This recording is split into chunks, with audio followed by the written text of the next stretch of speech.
Assalamualaikum warahmatullahi wabarakatuh. Pada pertemuan ke-8 dari mata kuliah pengantar demografi, kita akan mempelajari konsep dasar dan indikator mortalitas.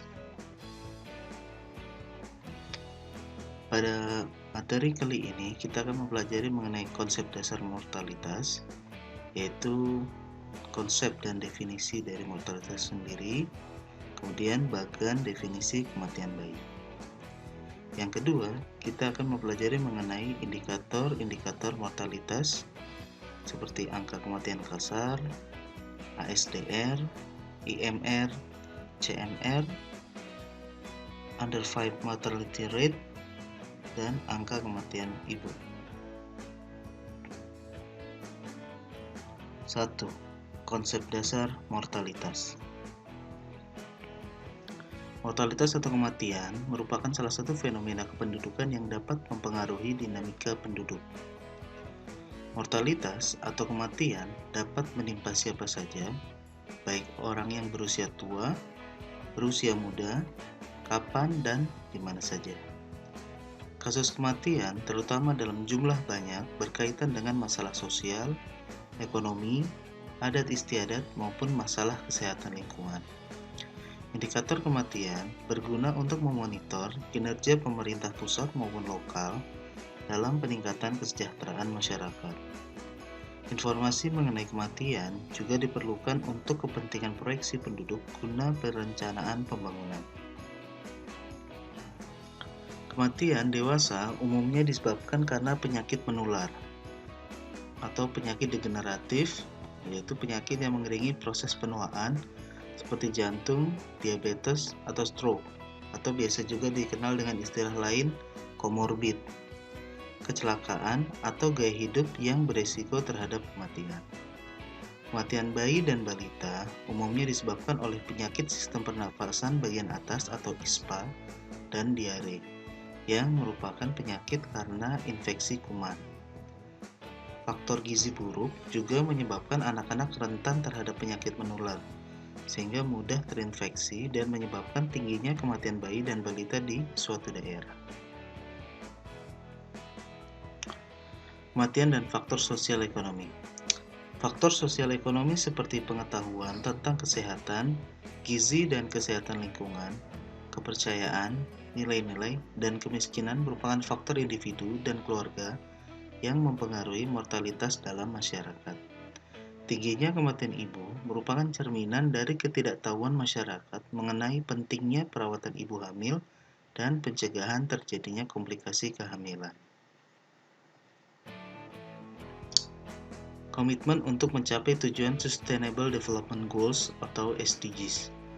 Mulai tahun 2016, Sustainable Development Goals atau SDGs yang direncanakan pada tahun 2015 sampai tahun 2030 secara resmi menggantikan apa yang dulu kita kenal sebagai MDGs, yaitu Millennium Development Goals tahun 2000 sampai 2015. Nah, SDGs berisi seperangkat tujuan transformatif yang disepakati dan berlaku bagi seluruh bangsa tanpa terkecuali, termasuk Indonesia. Terkait dengan kesehatan, tujuan SDGs nomor 3 di Indonesia adalah kesehatan yang baik, yaitu menjamin kehidupan yang sehat dan mendorong kesejahteraan bagi semua orang di segala usia. Target Sistem Kesehatan Nasional Indonesia dalam SDGs antara lain, pada tahun 2030 mengurangi angka kematian ibu hingga di bawah 70 per 100.000 kelahiran hidup. Ini terdapat pada target nomor 3.1.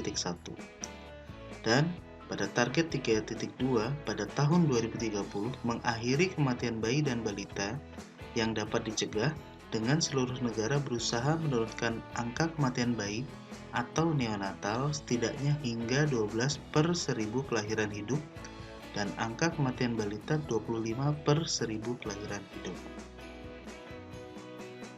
Untuk mencapai tujuan ini, diperlukan usaha yang sungguh-sungguh dari berbagai instansi terkait, mulai dari pemerintah, baik pusat maupun daerah, LSM, lembaga swadaya masyarakat, dan masyarakat pada umumnya. Menentukan program-program yang perlu dikembangkan untuk mencapai tujuan ini, serta menentukan indikator-indikator yang perlu diperhatikan untuk menurunkan angka kematian ibu, angka kematian neonatal, dan angka kematian balita.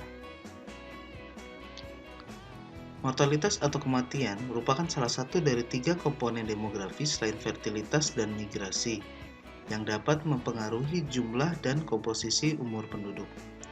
Menurut konsepnya, terdapat 3 keadaan vital, yaitu lahir hidup, lahir mati, dan mati, yang masing-masing bersifat mutually eksklusif. Artinya, ketiga kejadian tersebut, yaitu lahir hidup, lahir mati, dan mati, tidak mungkin terjadi bersamaan. Organisasi Kesehatan Dunia atau WHO mendefinisikan kematian sebagai suatu peristiwa menghilangnya semua tanda-tanda kehidupan secara permanen yang bisa saja terjadi setiap saat setelah kelahiran hidup.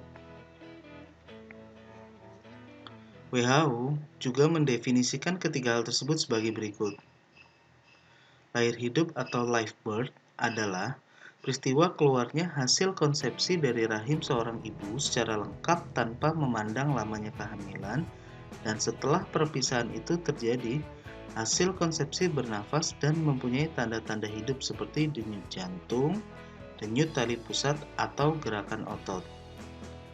Dan yang kedua, lahir mati atau fetal death adalah peristiwa menghilangnya tanda-tanda kehidupan dari hasil konsepsi sebelum hasil konsepsi tersebut dikeluarkan dari rahim ibunya.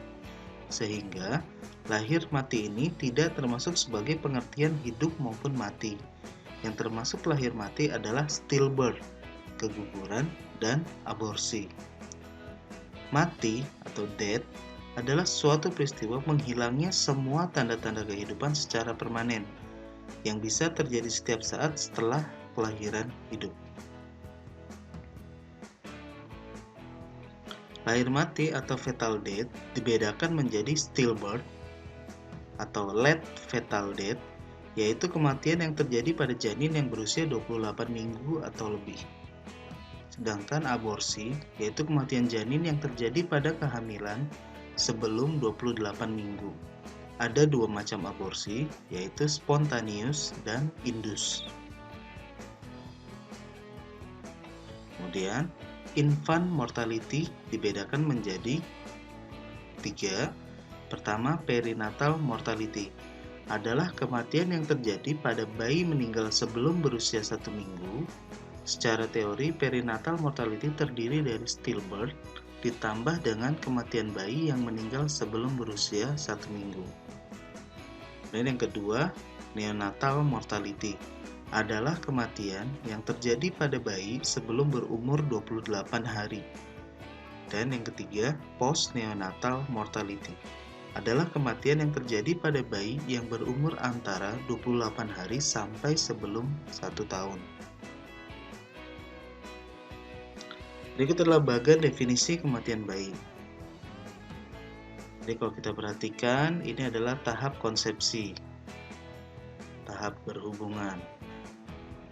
Setelah terjadi tahap hubungan, kemudian ada tahap kehamilan atau gestation. Di sini terjadi selama 36 minggu. Nah, sebelum 28 minggu, jika terjadi kematian, itu disebut early fetal death. Ini bisa terjadi karena aborsi ataupun keguguran. Kemudian setelah lewat 28 minggu, itu kematiannya kita sebut sebagai late fetal death.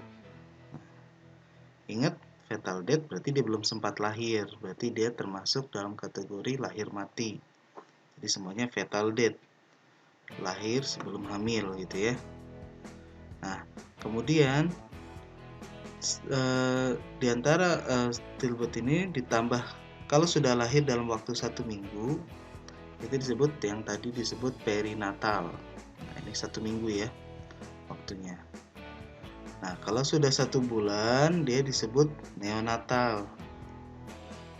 Nah, selama 1 tahun dia disebut sebagai infant period selama 52 minggu. Ya, periode kematian bayi ya. Ini disebut dengan periode kematian bayi. Nah, setelah lewat dari 1 bulan dia disebut post neonatal. Waktunya sebanyak 48